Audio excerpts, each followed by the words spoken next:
Assalamu alaikum. Today we are going to discuss about pneumonia. What is pneumonia? Pneumonia is a severe lung infection caused by the bacteria.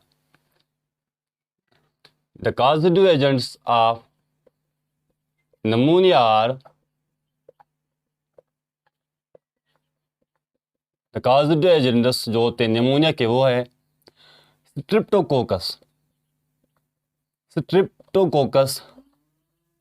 pneumonia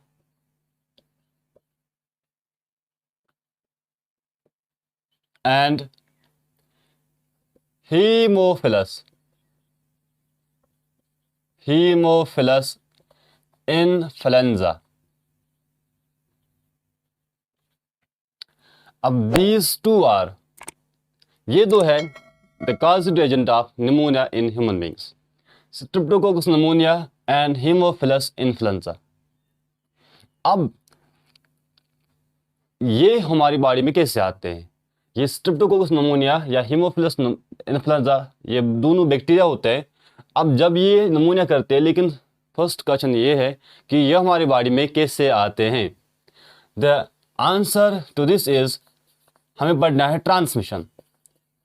transmission का मतलब होता है कि ये एक person से दूसरे पर्सन तक कैसे पहुंचते हैं, या from the source of disease से टू द हेल्दी पर्सन कैसे पहुंचते हैं. और ये जो बैक्टीरिया होते हैं इनका ट्रांसफर होता है बाय ड्रॉपलेट इन्फेक्शन. ये जो बैक्टीरिया होते हैं इनका ट्रांसमिशन होता है by droplet infection. What is droplet infection? इन ड्रॉपलेट्स को हम दूसरा नाम भी कहते हैं एरोसॉल. अब ये जो इन्फेक्टेड पर्सन होता है जिसको नमूनिया होती है, ये इन्फेक्टेड पर्सन खांसने के दौरान यानी ड्यूरिंग टॉक और ड्यूरिंग स्नीजिंग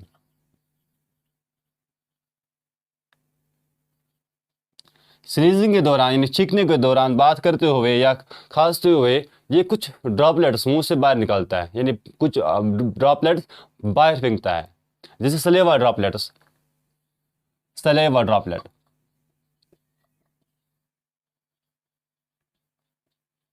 अब जब ये खांसता है, चीखता है या बात करता है तो कुछ ड्रॉपलेट्स मुंह से बाहर फेंकता है.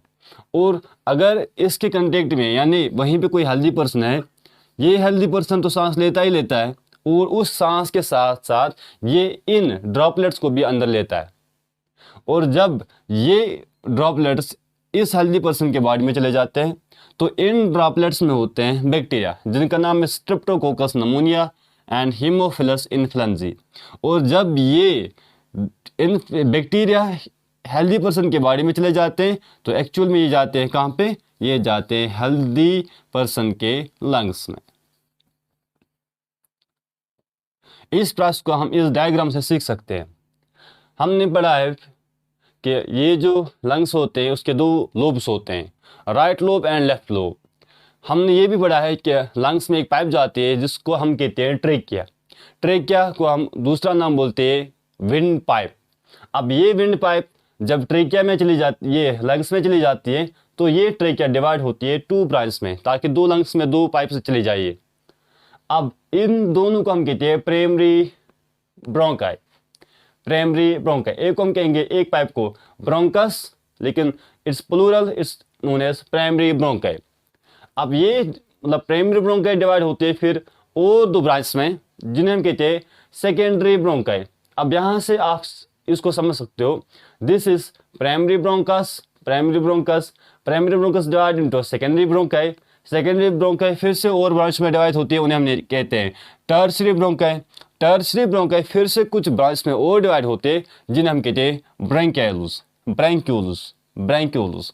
और ये ब्रैंक्यूलस फिर एंटर करते हैं एक group of sac like structures known as alveolar sacs या एयर सेक्स भी इसे कहते हैं. और हर एक ब्रैंक्यूल जो होता है वो एयर सेक में चला जाता है और डिवाइड होता है छोटी छोटी पाइप्स में जिन्हें हम कहते हैं एल्वियोलर डक्ट्स. अब एल्वियोलर डक्ट्स चले जाते हैं एक एक पॉकेट में. अब this air sac, this alveolar sac बना होता है पॉकेट्स का।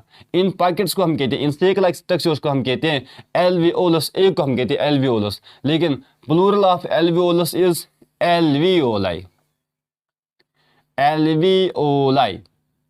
अब एल्वियोलस या एल्वियोलाई को हमने यहाँ पे जूम करके दिखाया है। This is one alveolus. हर एक एल्वियोलस के सराउंड में होती है एक ब्लड कैपिलरी, ब्लड कैपिलरी। अब जब इंसान सांस लेता है, हवा मूव करता है फ्रॉम एक्सटर्नल टू इनसाइड, फिर ट्रेकिया में चला जाता है और ट्रेकिया से इन ब्रांच के जरिए एल्वियोलस में आता है एयर। और जब एयर यहाँ पे आ जाता है एल्वियोलस में, ये है एयर, यहाँ पे आपको पता है कि जब हम फ्रेश रेस्पिरेशन करते हैं तो ऑक्सीजन की कंसंट्रेशन यहाँ पे बहुत ज़्यादा होती है, और इस ब्लड कैपिलरी में यानी जहाँ पे जिसमें ब्लड होता है, इसमें ऑक्सीजन की कमी बहुत कम होती है। इसमें ऑक्सीजन की मतलब कमी होती है, यानी कंसंट्रेशन बहुत कम होती है। और ये आपको पता है कि ब्लड कैपिलरीज में होता है कार्बन डाइऑक्साइड के लेवल बहुत ज़्यादा, और यहाँ पे जो फ्रेश एयर होता है उसमें कार्बन डाइऑक्साइड के लेवल बहुत कम होती है। इसलिए यहाँ से यहाँ तक एक्सचेंज होता है गैस, और इसे हम कहते हैं रेस्पिरेशन, एक्सटर्नल रेस्पिरेशन।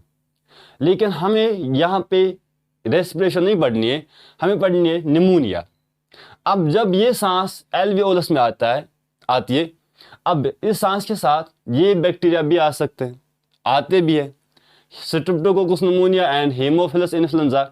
जब ये बैक्टीरिया हमारे एल्वियोलस में आते हैं तो ये जो एल्वियोलस की सेल्स होती है, अब ये बैक्टीरिया इन सेल्स को करती है स्टार्ट इफेक्टिंग दी सेल्स, यानी ये इन सेल्स को डैमेज करना शुरू करते हैं।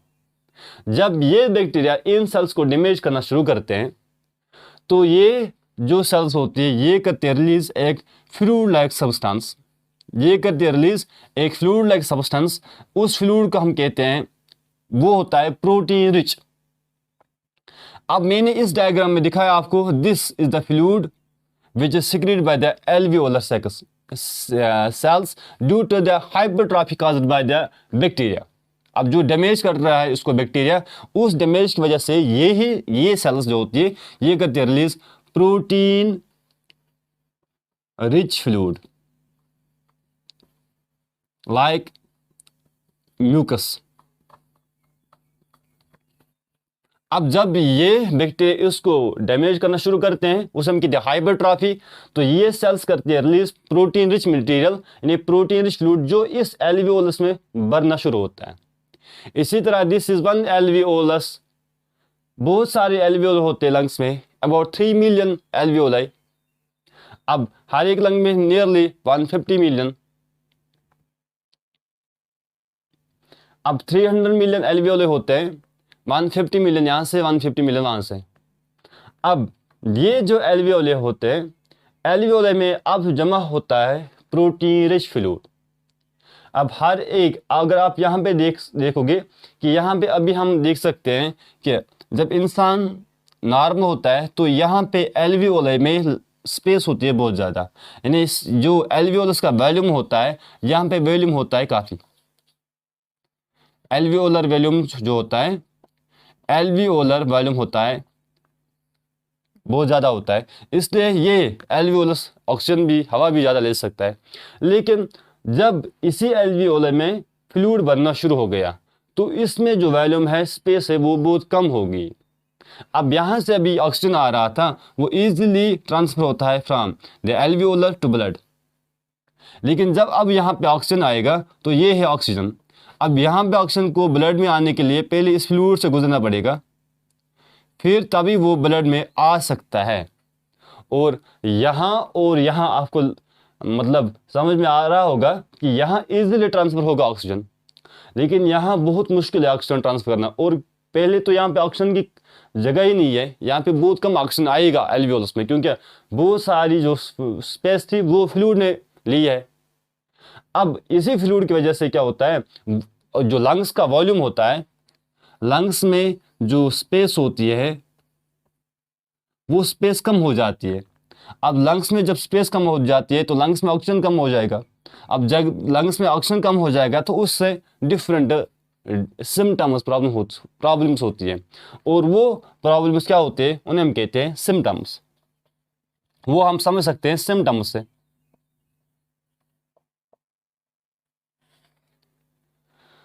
तो थोड़ा सा हम रिपीट करते हैं यहाँ पे कि जब ये बैक्टीरिया लंग्स में आ जाते हैं तो लंग्स में ग्रेप लाइक स्ट्रक्चर्स होते हैं, उन्हें हम कहते हैं एल्वियोलर सिक्स। और ये एल्वियोलर सिक्स बने होते हैं स्मॉल पॉकेट लाइक स्ट्रक्चर, उन्हें हम कहते हैं एल्वियोलस और एल्वियोलाई। अब ये एल्वियोलाई या एल्वियोलस जो होते हैं, this is the real site of breathing, that's gas exchange, that's external respiration. अब नॉर्मल प्रोसेस में क्या होता है, इस एल्वियोलस में बहुत जगह होती है हवा के लिए। हवा आ जाता है और हवा यहाँ से यहाँ पर ट्रांसफर होता है, यानी oxygen from high concentration to low, from carbon dioxide from low high concentration to low concentration easily. लेकिन जब बैक्टीरिया आता है तो ये इस लाइनिंग को डैमेज करना शुरू करता है, यानी इस जो एल्वियोलर सेक्स की जो सेल्स होती है इन सेल्स को डैमेज करना शुरू करता है। और इसकी वजह से जो एल्वियोलर सेल्स होते हैं वो रिलीज करती है protein rich fluid like mucus. अब ये प्रोटीन रिच फ्लूइड जो होता है म्यूकस, अब ये एल्वियोलस में जो स्पेस होती है वो स्पेस ले जाता है, यानी एल्वियोलस का वॉल्यूम जो होता है वो कम हो जाता है। और जब हर एक एल्वियोलस में ऐसा ही होता है तो ऑटोमेटिक हमसी बात ये है कि लंग्स की स्पेस होती है ऑक्सीजन के लिए या हवा के लिए वो बहुत कम हो जाएगी। उसकी वजह से बॉडी में प्रॉब्लम्स होती हैं।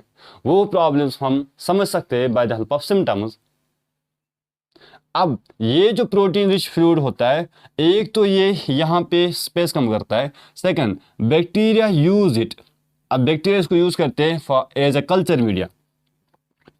कल्चर मीडिया का मतलब क्या होता है, कल्चर मीडिया का मतलब होता है as a food for growth. अब उसको ये इसी प्रोटीन रिच फ्लूइड को कल्चर मीडिया यूज करते हैं, यानी फूड करते हैं फॉर ग्रोथ। अब ये जो सिम्टम्स होते हैं इस फ्लूइड के जमा होने की वजह से जो सिम्टम्स होते हैं वो होते हैं, फर्स्ट इज चिल्स, ठंड लगनी शुरू होती है। सेकेंड इज इसके बाद फीवर होता है नियरली 105 फ़ारेनहाइट, 105 फ़ारेनहाइट की वो बुखार चढ़ना शुरू होता है। इसके बाद पेन वाइल ब्रीदिंग, इंसान को सांस लेने में दुश्वारी होती है, यानी जब भी वो सांस लेता है तो उसको चेस्ट पेन होती है। फोर्थ इज कफ, इंसान को खांसी आ जाती है। एंड फिफ्थ इज हेडेक, इंसान को सर में दर्द शुरू होता है। सिक्स इज फैटीग, इससे थकावट भी आ जाती है। सेवंथ इज जो सीवियर कंडीशन अगर होगी तब इंसान के जो नेल्स होते हैं, फिंगर नेल्स और जो लिप्स होते हैं वो टर्न हो जाते हैं bluish. Nails and finger, it's nails and lips turn bluish. अब जो नेल्स होते हैं और लिप्स जो होते हैं वो पीले पड़ जाते हैं, नीले पड़ जाते हैं। एंड नाइन्थ इज इसमें होती है ओल्ड पीपल्स में कंफ्यूजन होती है इसकी वजह से। एंड टेंथ इज जो छोटे बच्चे उनको न्यूसिया फील होता है। न्यूसिया का मतलब है उल्टी जैसी फील होती है उनको, लेकिन उल्टी नहीं आती है, लेकिन फिर अगर वोमिटिंग हो जाए तब उल्टी आ जाती है। नहीं, वोमिटिंग को हम उल्टी कहते हैं, लेकिन उल्टी मतलब जैसे फील करना उसे हम कहते हैं न्यूसिया। अब ये है सिम्टम्स। अब इसका ट्रीटमेंट क्या है। अब ट्रीटमेंट में हम देते हैं एंटीबायोटिक्स। ट्रीटमेंट में हम देते हैं antibiotics. And first is penicillin, second is